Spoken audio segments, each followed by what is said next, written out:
Hello friends, thank you so much for joining me today. My name is Emily and my channel is completely devoted to everything memory keeping, process videos, so be sure to click that subscribe button so you don't miss my weekly videos. Today I want to make a tribute to the late, great Justice Ruth Bader Ginsburg. I was absolutely devastated by the news that she passed away on Friday.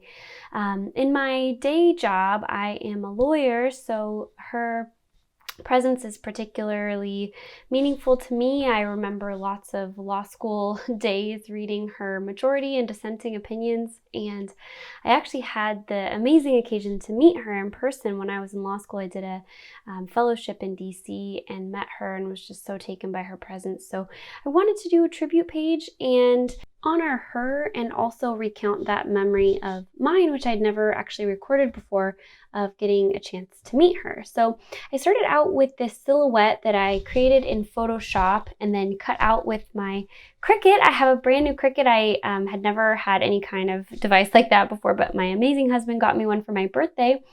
So it was actually one of the first times using it. I used it to cut out her very iconic silhouette on black cardstock. So then the other thing that I used my Cricut to create is I cut out a quote by her, parts of a quote that I want to adhere to her silhouette. And the quote says, "Women belong in all places where decisions are being made." And then there on the side is my journaling, and it's going to sit on a 3x8 that's going to be next to the layout. So without further ado, let's get started. So I wanted to adhere it onto just white cardstock, but then I decided I thought it would be great to print out her dissenting opinion in the case Shelby County v. Holder.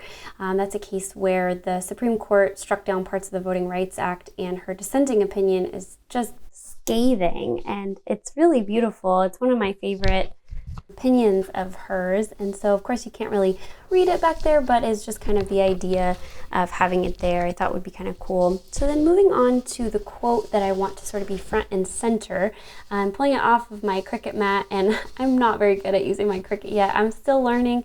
I've only had it for about a week, and so the connections between those calligraphy letters are so thin and they're tearing, so I'm kind of struggling with it a little bit.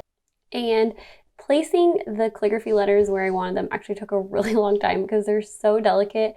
I was using my Yes paste, which probably was not the most suited to it. I probably need to get one of those fine-tipped glue bottles, which I don't have, but because I really wanted the script to be sort of bouncy and going up and down, and then I really wanted it to stay completely within her silhouette.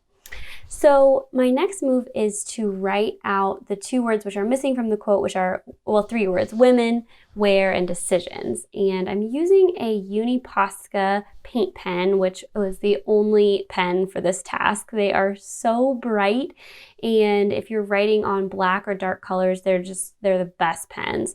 And I actually have them in two sizes here. So the 0.0 or 0.9 millimeter is the thick one, and then the smaller, more fine-tipped pen is 0.7. So I'm going over it a couple of times, but even you can see on the first pass, it's already still very, very bright.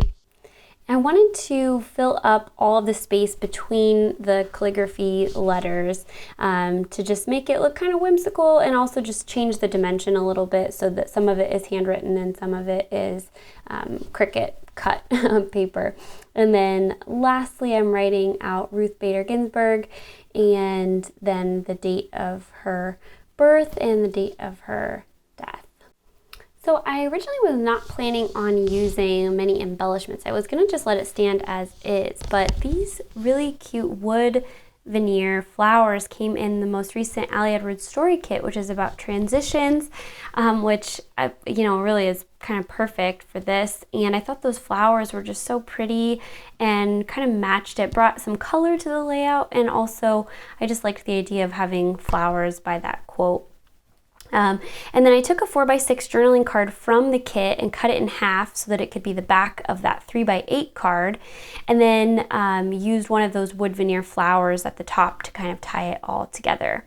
because this is going to live outside the page protector, at least the page on the left is going to live outside the page protector, and the page on the right is going to go inside a page protector.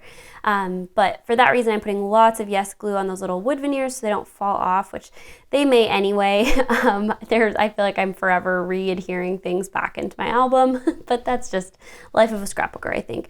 So I'm adhering my journaling onto that card. I liked that it's actually a dark green, but I felt like it matched really well and kind of brought some pizzazz to the layout. So I hope you guys enjoyed this video. If you did, please give it a thumbs up. This layout could definitely be adapted to be your own silhouette, your family member's silhouette, and put some journaling in there, just kind of a creative way to combine a silhouette and words. I hope you guys enjoyed it. Thank you so much for joining me today, and I will see you in the next video.